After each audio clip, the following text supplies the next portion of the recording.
Hi, my name is Jack Board and I've just been flying for 4 days. This was a budget airline marathon. It lasted about 90 hours and I really wanted to take a deep dive into this industry.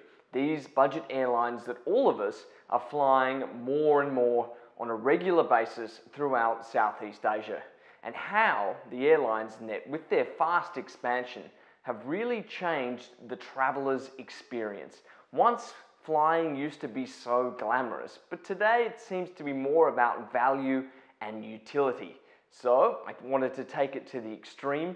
I took 11 flights over these 4 days, and essentially over that 90-hour period did nothing but exist on planes or in airports. So my journey began on a Sunday night in Phnom Penh in Cambodia. I then flew to Singapore, and after that took flights from there to Bangkok, to Ho Chi Minh City in Vietnam, to Kuala Lumpur, then to Langkawi, Penang, and back to KL, then across to Jakarta, then to Denpasar Airport in Bali, back to KL, and then finally back to Cambodia.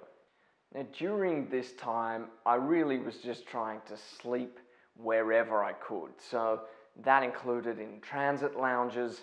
I found a sleeping box at Ho Chi Minh City, this very strange wooden capsule with a very bright neon light. Slept on couches, I slept on planes when I could.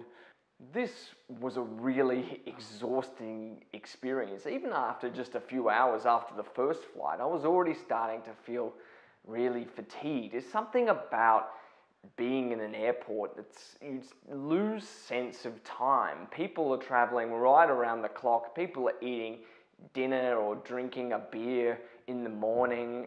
People are having coffee, at strange times of the day. People are sleeping whenever they can because their sense of what's going on outside has been lost. And I definitely felt that, not even being able to see outside for a lot of the time. A lot of these airports don't have natural light. Now, of course, the average person would not be taking so many flights in a row. And really what these budget airlines are doing are wanting to get you from A to B as efficiently as possible and as cheaply as possible for them and for you. And in that sense, you can see why this business model has taken off so much. This route, we wanted to really hit some of the big hubs of Southeast Asia. We know, like, the old traditional hubs are Singapore and Hong Kong, for instance, but now there are these rising transit centers like KL and Bangkok, Jakarta and Manila, where low-cost airlines are starting to build up their capabilities.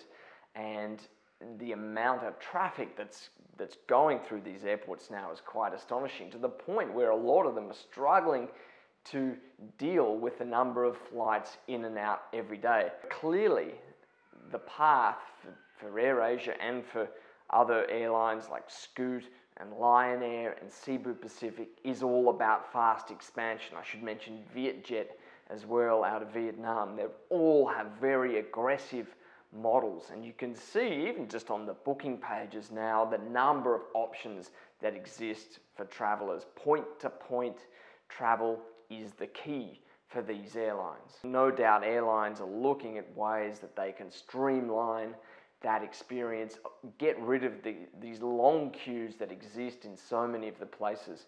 And of course, automation and new technology will come into changing the way we travel even more. Flying now has forever changed. Budget flying is the new reality for the majority of people, and accessibility now to be able to fly is open to millions more people. These are the new markets that the airlines are targeting, but it's a great time to fly, and you can only see this expanding if only the infrastructure can sort of keep up with these new routes and possibilities for flying now for anyone.